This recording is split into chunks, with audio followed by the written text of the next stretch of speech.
Thank you. Ladies and gentlemen, thank you for this opportunity to speak to you tonight on an issue that's both near and dear to us at Fleetwood. We like to see this kind of thing because it is the first step in the process of understanding that must occur if we are to be part of this community. We are encouraged that the concerned citizens have recognized the importance of the industry in the local economy. However, there is great anxiety amongst our employees, their union, and our customers over our future here. Ladies and gentlemen, the issue is not about words like genetic diversity, zero tolerance for erosion, holistic stewardship, monoculture forestry, interlocked yarders, integrated resource management. This issue is about people. It's about people's drinking water, it's about people's jobs, people's attitude towards their environment, and people's willingness to live in a community and talk to their neighbors. The best idea, when put in the hands of people who don't care or had to bid so high to get the job that they have to cut some corners, can turn into a nightmare. I know of examples right here in Roberts Creek where carelessly done selective logging has ruined standing timber and silted streams. A skidder doesn't care whether the mud it's making is in a selective or a clear-cut logging show. A horse doesn't care whether the creek it urinates in is providing drinking water to people downstream or not. It's only people who can care, and it's only people who can make the forest practices work or not work. We are fortunate here on the Sunshine Coast that we have some of the best loggers in BC.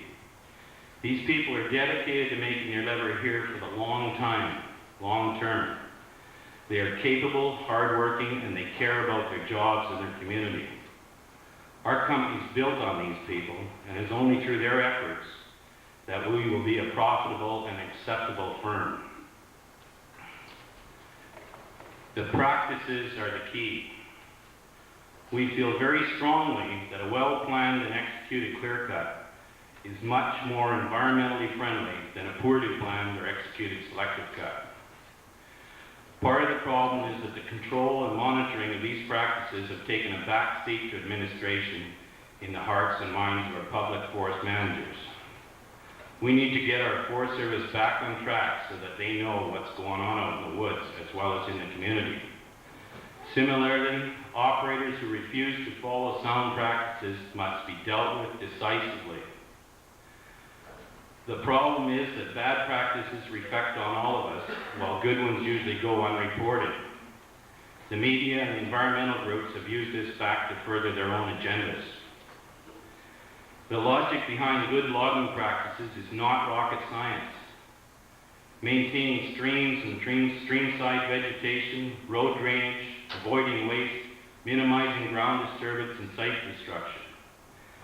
They are ignored only because the rules of the game allow you to ignore them and to make more money in the process. The idea of a community forest watch should be supported by every responsible local operator. Especially on private land, practices need to be monitored, and people in the industry need to know that the community is watching. We should be looking ahead 80 years, not back 80. In 1910, when the old growth was largely gone from Roberts Creek, logging was done by horses and oxen. A friend of mine from Seattle, who was around in those days, told me he would like to speak to you about how bad horse and oxen logging really was. In 1930, logging was done by steam donkeys with railroads to bring logs to the beach. In 1950, diesel yarders and trucks were replacing steam. Rubber-tired skidders were just coming into use. In 1970, mobile skyline yarders and hydraulic excavators were being built. Today, in 1991, long line yarders, radio-controlled carriages, electric chokers, and many new techniques are being used to minimize the effects of logging and reduce its cost. We can now lift logs completely clear of the ground and fly them to road with half as much road as we used 10 years ago. How can we afford to legislate practices that our grandfathers used and that they were not happy with? The point is that each one of these advances in technology brought with it less disturbance, improve safety, improve productivity, and decrease cost. The driving force was and still is the need for an industry to be efficient. What purpose will be served by stamping out incentive for innovation, cost reduction, and increased safety through mandatory use of an 80-year-old logging system? The Ministry of Forests has had a firm policy of not allowing rubber-tired skidders to operate in Roberts Creek timber sales. Our firm and all others involved in the program have had an incentive to use the latest in overhead yarding techniques. These techniques are just as applicable to a selective show as they are to a clear-cut area. We see the proposal of ground-based horse and skidder selective systems as an environmental step backwards. Many years in the industry have taught me this one thing: what works in one place will not necessarily work everywhere.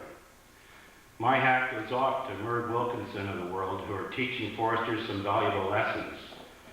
But we also know what works on one side of the B&K road sometimes doesn't work on the other side. And what works in Ladysmith might not work in Roberts Creek, and what works in Sweden may not work anywhere but in Sweden. The point is that forestry is site-specific.